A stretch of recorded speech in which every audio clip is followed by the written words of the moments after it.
is a human right and has to be shared much more equitably and justly. It is a common heritage and a public trust, and nobody should be able to own it, pollute it, displace it, mismanage it, whatever, for personal profit, while the common good is suffering.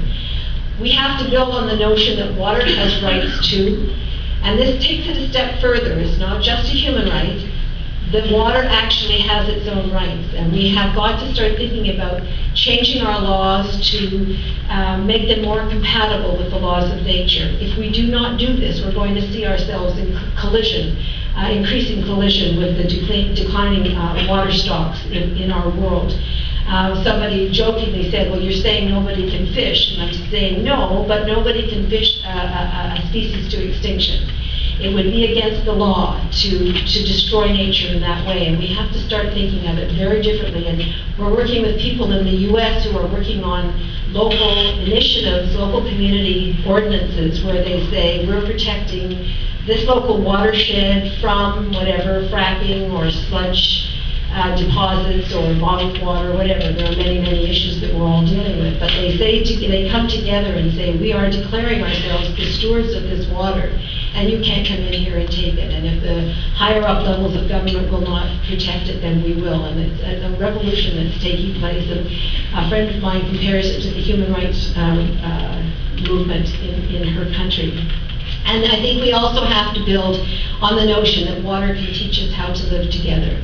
In a world of increasing demand and declining stock, we had better learn how to care for one another and care for these water sources and see them as a vehicle for peace and not a vehicle for conflict. Most of all, each of us have to declare not only their right to care, but their responsibility to care. I have a friend who uses a great line. She says, some people, some of the 1% perhaps, have the right not to know. You're just in a privileged position. You don't have to know these messy things like poverty and injustice and so on. And what's the antidote to the right not to know? It's the right to care. And if we care, we can take action, and we can do it together. We cannot conceive of allowing the burial of this nuclear waste. This has to be a place where we put our foot down, our hearts and our heads come together, and we say as a community, this simply cannot be. And I just want to end by saying that we worked, Mary talked about this community in Georgian Bay, tiny township, where we worked very closely in the last few years of a struggle to stop the building of a dump site called Site 41.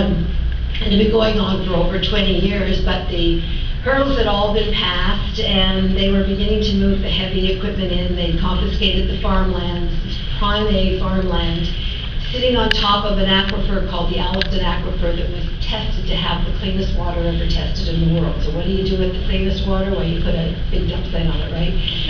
So they started moving in the heavy equipment, and people had run out of possibilities for stopping it. And so a group of First Nations women from the Beausoleil First Nation set up a peace camp on the adjoining farm. So there's the farm, there's the road, and there's the site.